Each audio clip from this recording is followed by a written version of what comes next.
할렐루야. 저는 여러분과 함께 읽은 우리 시편 81편 말씀을 가지고 내 입을 넓게 열라 내가 채우리라. 자, 창세기 우리 홍수 이야기를 하다가 지금 조금 다른 부분을 하고 있는데, 자, 오늘은 하나님께서 말씀하십니다. 우리가 해야 될 일은 뭐냐? 너의 입을 넓게 열어라. 하나님이 하실 일은 뭐냐? 하나님이 크게 채우신다. 약속의 말씀입니다.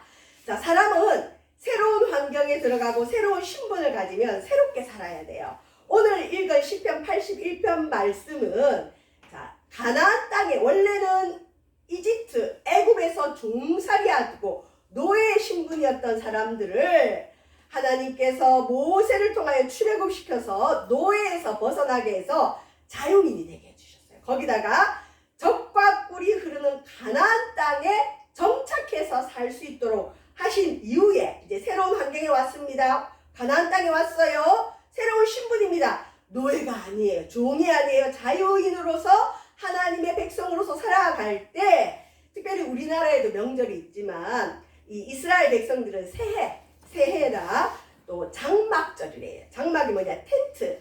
광야에서 텐트 생활했던 것을 기념해서 이 장막절에 부르는 노래가 뭐냐? 시편 81편이에요. 지금도 이스라엘 사람들이 장막절에 이런 축제를 합니다. 자, 하나님께서 우리에게 너의 입을 넓게 열리는데, 마치 여러분 어미 제비가 새끼에게 먹이를 먹이려고 먹이를 가지고 벌레를 가지고 찾아왔을 때 이 새끼들 보세요. 자기 몸보다 더 크게 입을 쫙쫙 열리죠. 먹이를 먹으려고 입을 쫙쫙 벌리는 새끼 제비처럼 하나님께서 오늘 우리에게 가만히 있지 마라. 가만히 있으면 가만히밖에 안 된다. 가만히 있으면 여러분 아무 일 일어나지 않아. 예배를 와도 가만히 앉아있다가 하면 아무 일이 일어나지 않지만, 오늘 이 새끼 제비처럼 입을 하나님을 향하여 쫙쫙 벌리면 하나님께서 놀라운 기적을 베풀어 주시마 약속하셨습니다. 자, 우리 주님이 우리에게 말씀하십니다. 너의 입을 넓게 열어라. 입을 여는 건 우리가 해야 돼요. 입을 딱 닫고 있으면 하나님이 많은 복을 주고 싶어도 받을 수가 없습니다. 입을 크게 벌린 새끼가 먹이를 먹듯이 하나님을 향해 입을 크게 벌린 백성이 많은 복을 받습니다. 자, 제비 새끼들은, 새끼 제비들의 이름을 엄마가 아는지 모르는지 모르지만 입을 쫙쫙 벌린 이 새끼들에게 어미가 먼저 밥을 주죠. 입을 크게 벌린 자녀에게 벌레가 들어가게 수월해요. 그래서 어머니가 입을 먼저 크게 열린 새끼에게 주는데, 어떤 새끼는 입을 못 열어요. 주고 싶어도 줄 수가 없어요. 하나님도 마찬가지입니다. 하나님께서 아버지 집까지 오게는 하실 수 있어요. 그러나 우리가 입을 여는 건 내가 해야 돼요. 그러면 하나님께서 눈에 보이지 않지만 우리의 예배를 받으시고 크신 복으로 역사하실 걸 믿으시길 바랍니다. 자, 우리는 어떤 입을 벌려야 되느냐? 오늘 시편 81편 전체를 읽었는데, 첫 번째는 우리 주님이 너희들이 이제 자유민으로 사느냐? 가나안 땅에서 새로운 신분을 가지고 새로운 환경 속에 사느냐? 그러면 첫 번째, 찬양의 입을 크게 벌려라. 여러분, 찬양이 살아나야 돼. 찬양의 은사가 있어요. 어떨 때는 찬양을 부르고 싶어도 입이 탁 막히고 마음도 막히고 불러도 힘이 들고 모를 때가 있어요. 그런데 찬양의 은사를 사모하고 자리에 오면 분명히 모르는 곡인데 찬양이 불러져요. 우리 세반석교회 누가 오든지 간에 찬양의 은사가 넘쳐나기를 주의 이름으로 축원드립니다. 많은 목사님들 중에 이렇게 열심히 있고 부흥한 목사님들 얘기를 들어보면 그 목사님들이 그 교회에서 얼마나 찬양을 많이 하고 기도를 많이 했는지 찬양이 살아나야 교회가 부흥되거든요. 찬양 가운데 주님 임하시기 때문에. 근데 새가족들이나 교회 성도들이 오면 요런 벽면에서도 찬양이 보일 정도로 찬양이 성전에 가득 찬대요. 여러분, 찬양의 입을 크게 벌리시기를 주의 이름으로 축원드립니다. 자, 찬양할 때 뭘 찬양해야 되느냐? 나를 찬양하면 큰일 나죠. 하나님의 능력을 기억하고 하나님을 찬양하는 거예요. 찬양은 하나님께 올려드리는 겁니다. 그래서 시편 81편에는 하나님을 향하여 기쁘게 노래하라. 그래서 찬양은 여러분, 찬양하면 기쁘고 기쁘게 찬양하면 역사가 일어납니다. 기쁘다 못해 이제 어떻게 하느냐? 찬양할 때는 즐거이 소리쳐라. 좀 안 맞아도 괜찮아요. 하나님 내가 왔어요. 찬양을 기뻐하시지요. 내가 찬양의 힘을 크게 벌립니다. 여러분 보통 찬양하다가 주님을 많이 만납니다. 찬양을 크게 하다 보면 성령이 부어집니다. 그 다음에 찬양할 때 어떻게 하느냐, 시편 같은 이 노래, 시를 읊으며 할 수만 있으면 악기를 가지고 찬양해라. 비파와 수금과 또 이전에는 북도 치고 나팔을 불고, 여러분 악기를 동원해서 찬양해라. 첫 번째, 기쁘게 찬양해라. 즐겁게 소리치며 찬양해라. 못해도 괜찮아요. 소리를 내야 돼요. 내 목소리가 최고의 악기입니다. 시를 읊으며 악기를 가지고 찬양하고, 특별히 찬양은 늘 해야 되지만 이스라엘에 명절이 있어요. 절기가 있어요. 절기 때는 특별히 더 나팔을 불며 찬양하는데, 이스라엘의 명절이 언제냐, 절기가 언제냐, 초하루, 매월 첫날은 기념을 해서 반드시 예배드리고 제사드리고 찬양하는데, 초하루와 15일 보름과 또 특별히 장막절, 수장절, 6월절, 우리나라 명절처럼 이 명절에 나팔을 불어서 찬양해라. 자, 이건 내가 하고 싶다고 하고 하기 싫다고 안 하고, 오늘은 찬양이 목사님 안 땡겨요. 옛날에 청년들이 그런 얘기를 많이 해요. 목사님 오늘은 찬양 안 땡겨요. 그래요. 찬양이 땡기든 안 땡기든 이놈들아 찬양해야 돼. 이것이 이스라엘의 율례고 하나님의 규례다. 찬양은 나를 위해서 하는 게 아니에요. 이건 하나님을 위해서 하고 하나님이 정해주신 겁니다. 우리가 신앙생활 할 때 내 마음대로 하면 안 돼요. 하나님이 정한 규례와 율례가 있습니다. 얘들아, 너희들 복을 받고 싶으냐? 찬양의 힘을 크게 벌려라. 그러면 찬양이 왜 이렇게 중요할까요? 여러분, 찬양할 때 기적이 일어납니다. 우리가 사도행전에서 잠깐 살펴봤지만 빌립보 지역에 바울과 실라가 복음을 전하다가 중죄인들, 아주 극악한 죄를 지은 사람들이 갇히는 지하 감옥, 지하 몇 층이래, 캄캄한 물도 없는 그 지하 감옥에 손과 발이 착고에 차이고 컴컴한 감옥에 갇혔어요. 복음을 전하다가 하나님 일을 하다가 감옥에 갇혔으면 사실 불평이 나올 텐데, 바울과 신라는 한밤중에 찬송을 했어요. 그랬더니 무슨 일이 벌어졌느냐? 감옥에 닫힌 문들이 열려버리고 바울과 신라를 묶었던 수갑과 같은 착고들이 풀어졌어요. 여러분, 찬양하면 여러분 닫힌 문이 열립니다. 해결 안 되는 문제가 됩니다. 많은 분들이 큰 일을 앞두고 답답하면 뭘 하느냐? 교회든 기도원이든 자기 방이든 간에 하루 종일 찬양할 때 놀라운 해결의 역사를 본 분들이 많아요. 여러분, 찬양은 우리 감정을 노래하는 게 아니라 하나님을 기리고 하나님을 기억하고 하나님께 올려드리는 거기 때문에 하나님이 임하셔요. 그래서 우리의 닫힌 문제가, 특별히 마귀가 묶고 있고 죄가 가로막혀 있는 그 문제가 반드시 해결되는 걸 믿으시기 바랍니다. 그래서 찬양을 할 때는 어린아이 같은 마음을 해야 돼요. 몰라도 입을 크게 벌리고 찬송을 크게 해야 돼요.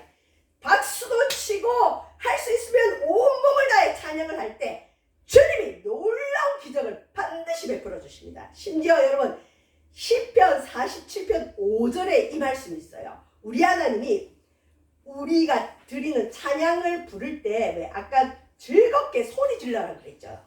우리가 즐거운 함성 중에 주를 찬송하면, 소리 지르면서 찬송하면, 소리 지르면서 찬송하면 하나님이 그 위에서 올라가신대요. 이건 뭐냐?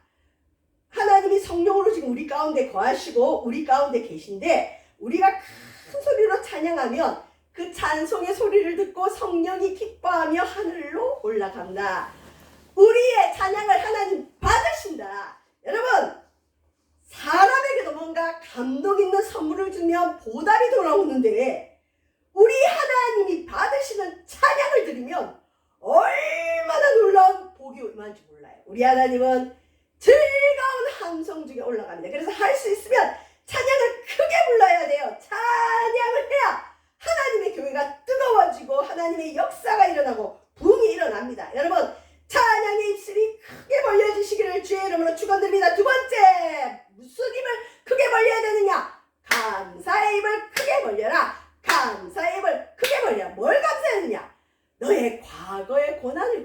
아니라 이스라엘 백성들이 원래 어떤 신분이었습니까? 애굽에서 노예였어요. 노예. 맨날 노역을 해야 되고 채찍에 맞고 자유가 없고 저와 여러분이 원래 어떤 존재였느냐? 마귀의 종이었어요. 죄종이었어요. 죄 가운데 빠져 있었어요. 하나님의 백성이 아니었어요.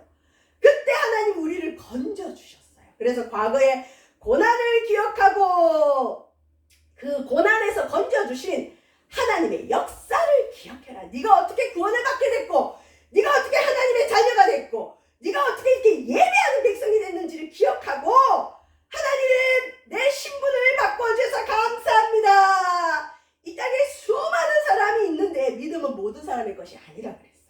하나님 나에게 믿음 주셔서 이렇게 찬양하고 예배할 수 있도록 나를 이끌어주신 하나님 감사합니다. 감사의 입을 크게 벌리시기를 바랍니다. 내가 성령 충만하고 좋은 믿음인지 아닌지 그걸 여러분 테스트해 볼 수 있는 기준이 있어요. 감사. 하나님께 감사가 넘치면 그 사람은 성령 충만해요. 그런데 내 입술에서 원망, 불평, 안 되는 게 생각이 나면 성령의 은혜가 떨어진 거예요. 자, 뭘 기억해야 되느냐? 너희들 원래 어떤 신분이었느냐? 노예였다. 자유가 없었다. 그래서 6절에 보면 오늘 시편 81편 6절에 보면 너희들 어깨에 짐이 있었다. 여러분 막노동 하시는 분들 보면 어깨에 무거운 짐을 지고 가야 돼요. 이스라엘 백성들이 애굽에서 노예로 있을 때 이런 건물 짓는데 많이 동원이 됐어요. 그래서 남자들은 이 어깨에 무거운 바위나 돌을 짊어지고 건축일을 했어요. 늘 이 어깨에 짐이 떠나지를 않아요. 또 여자들은 손에 광주리를 가지고 흙을 모으고 자갈을 모아서 벽돌을 구워야 됐어요. 근데 하나님께서 이스라엘 백성들을 부르시고 그들의 부르짖음을 듣고 어깨의 짐을 벗겨버리고 손에서 광주리를 놓게 하셨습니다. 저와 여러분의 인생에 무거운 짐이 있습니까?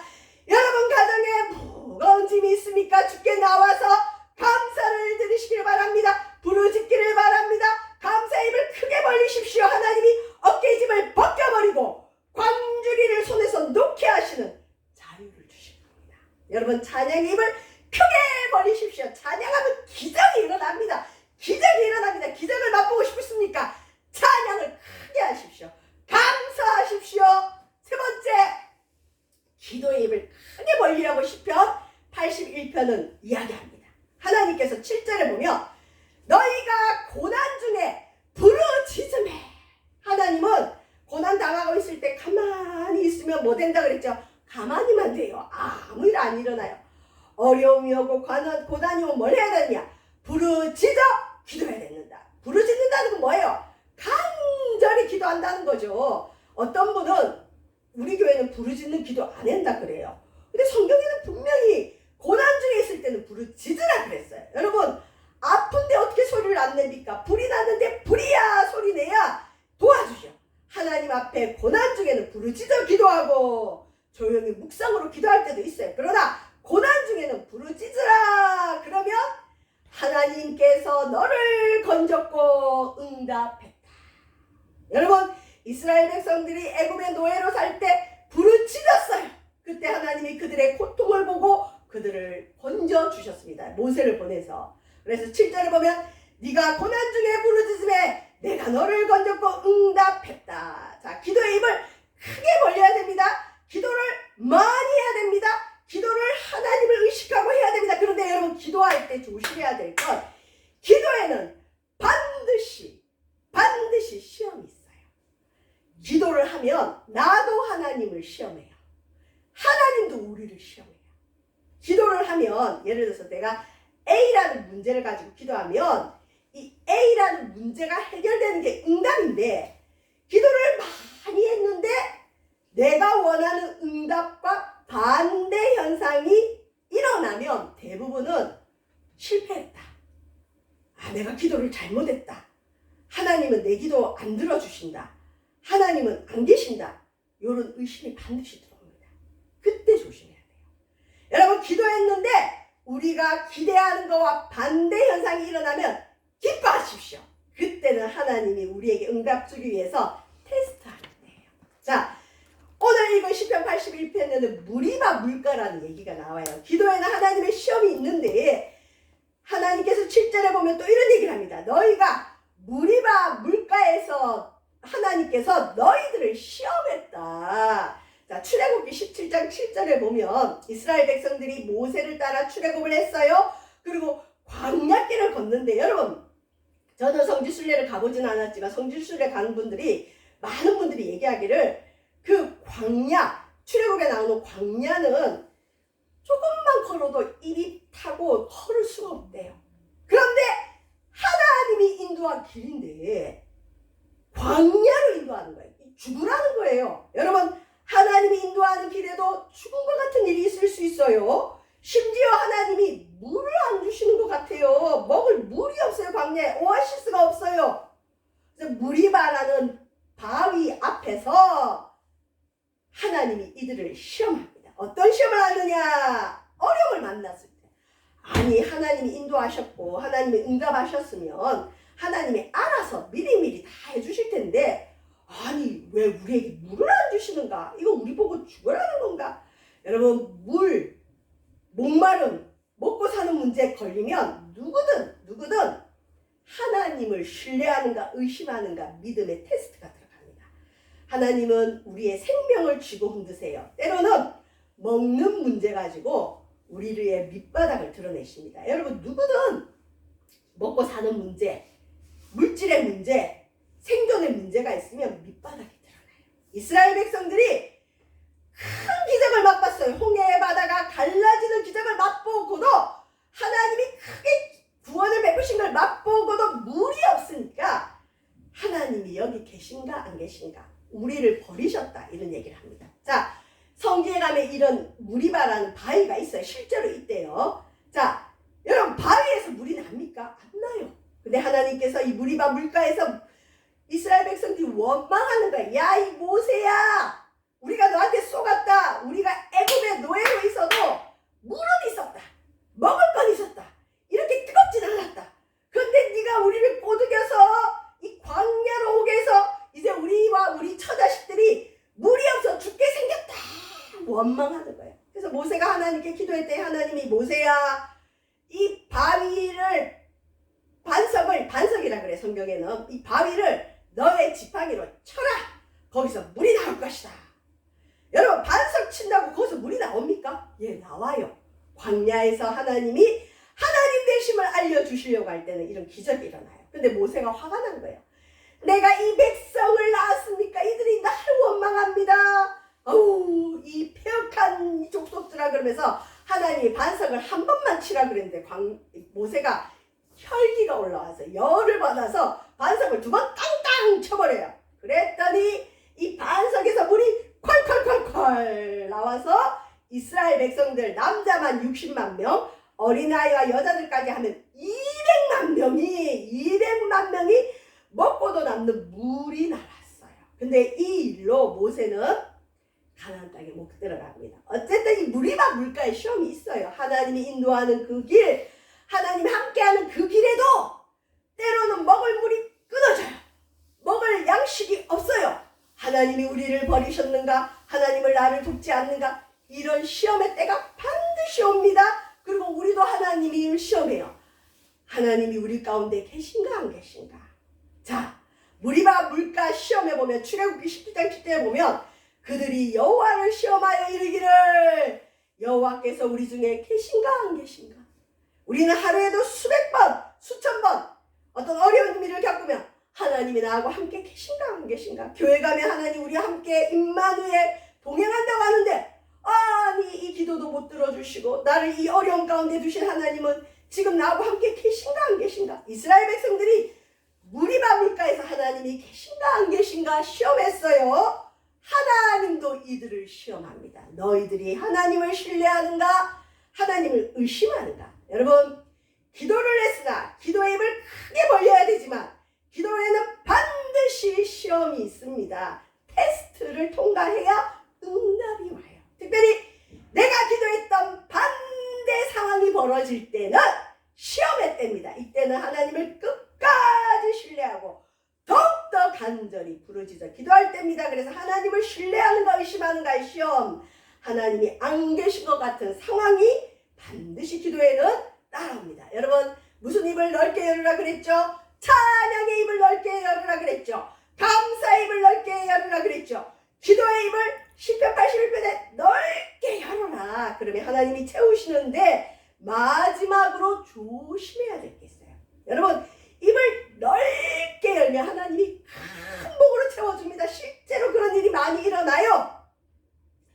찬양하면 성령이 임하고 놀라운 기적이 일어납니다. 감사하면 감사할 게 더 많아집니다. 여러분, 또 기도를 하면 역사가 일어납니다. 그런데 그런 체험과 역사와 축복을 받고 난 이후에 그 다음이 문제예요. 그 다음에 많은 사람들이 우상에 빠져요. 우상이란 건 이스라엘 백성들이 애굽에서 섬겼던 다른 신일 수도 있지만 하나님이 십계명에서 너희는 하나님의 다른 것을 섬기지 말라, 절하지 말라 그랬거든요. 자, 여러분, 우리는 하나님 앞에 입을 크게 벌리기 전에, 입을 크게 벌리기만 하면 주님이 채우시기 때문에 벌리기 전에 먼저 나를 점검해야 돼요. 우상을 제거하고 무너뜨려야 됩니다. 여기서 우상은 하나님의 다른 것을 의지하는 거예요. 예를 들어서 사업을 예를 듭니다. 내가 하는 사업이 너무 안 돼요. 그래서 입을 크게 열어라, 채우리라 했기 때문에 찬양의 입을 넓게 엽니다. 감사의 입을 넓게 엽니다. 기도를 부르짖어야 합니다. 그러면 하나님이 크게 채우세요. 반드시 채우세요. 그러면 축복받고 난 이후에 무엇이 올라오느냐? 인간의 죄성이 올라오는 거예요. 하나님 이걸 기가 막히게 하신 거예요. 내 입을 넓게 열라, 내가 채우리라. 그 앞부분에 주님이 너희는 다른 신에게 절하지 마라, 다른 신을 섬기지 말라. 그걸 먼저 딱 해놨어요. 다른 신이란 건 뭘까요? 하나님 외에 다른 것 의지하는 모든 것. 우연히 잘 됐지. 흔히 세상 사람들이 말하는 미신을 섬기고 뭐 그런 사람들, 운때가 맞았어. 될 게 된 거야. 내가 그동안 오래 노력했기 때문에 우연히 된 거야. 아니에요. 하나님이 입을 넓게 열어라, 내가 채우리라. 하나님이 채웠는데 에이? 우연히 됐다고 자기가 믿는 거예요. 그러면 하나님의 역사를 다른 신에게 넘기는 것 같아요. 우상에게 뺏깁니다. 과거에 섬겼던 신이 좋았다. 교회에서는 과거의 신이 다 악신이라 그러고 그걸 회개하라 그러는데, 아니야, 내가 과거에 그래도 칠성시대에 가서 빌고 절에 가서 빌고 이런 많은 걸 섬기다가 우연히 교회를 와서 교회에 믿다 보니 그 과거에 섬겼던 신이 도왔다. 이런 착각을 실제로 교인들 중에 너무 많이 해요. 그리고 그걸 또 자랑삼아 얘기를 해요. 큰일 납니다. 우리가 애굽에서 열심히 살았기 때문에 하나님이 이런 복을 주셨지. 하나님이 우상을 제거하라 그럽니다. 제일 위험한 게 뭐냐? 그래도 내가 열심히 해서 좋은 일이 일어난 거지. 아무리 하나님이 채우려고 해도 내가 열심히 안 하면 될까? 내니까 이 정도 된 거야. 여러분, 반드시 하나님의 큰 역사 다음에 무너지는 분들, 무너지는 교회들, 무너지는 개인, 사업장 다 있어요. 영광을 자기가 가로채고 다른 신에게, 우상에게 영광을 돌리고 자기 의를 내세울 수가 있어요. 하나님 그걸 기가 막히게 알고 네 입을 넓게 열라, 내가 채우리라 앞부분에 너희들 다른 신을 섬기지 마라, 그것들에게 절하지 마라. 또 어떤 분은 그래요. 우리 집안이 대대로 조상을 잘 섬긴 공덕이 쌓여서 잘 된 거지, 내가 부모에게 잘했더니 하나님이 복을 줬지. 자기 공로로 섬기는 거. 이게 여러분 다 우상입니다. 하나님은 절대 하나님의 복을 우상에게 빼앗기지 않습니다. 제일 싫어합니다. 제일 싫어요. 오직 하나님 홀로 영광 받으셔야 됩니다. 그래서 하나님이 입을 크게 열어라, 찬양의 입을 크게 여십시오, 감사를 크게 하십시오, 기도를 응답이 올 때까지 크게 하십시오. 그러나 내 속에 내가 얼마나 큰 죄인이고 내가 얼마나 자기의가 많고 내가 잘났다는 게 있던 그 우상을 먼저 제거해라. 그 다음에 입을 크게 열어라. 여러분, 입을 크게 연다는 건 뭘까요? 믿음의 그릇을 준비해라. 여러분, 준비한 만큼 채워주십니다. 준비하지 않으면 하나님 많은 걸 주셔도 못 받아요. 그 다음에 하나님이 주실 때는 반드시 부르짖어야 됩니다. 제비가 소리 질러서 입을 쫙쫙 벌려야 어미가 먹이를 주듯이 우리도 하나님이 너는 내게 부르짖으라 내가 내게 응답하겠고 내가 알지 못하는 크고 은밀한 일을 보이리라. 우리가 부르짖어 기도해야 주시지 기도하지 않으면 못 받는 게 우리 그리스도인의 삶입니다. 이런 얘기가 있습니다. 어떤 분이 낚시를 하는 걸 구경을 했어요. 근데 이 낚시하는 이 사람이 큰 고기를 낚으면 센치를 재는 거예요. 그러고는 25cm가 넘어가면 풀어주고 25cm보다 작으면 자기 그 쿨러에 넣는 거예요.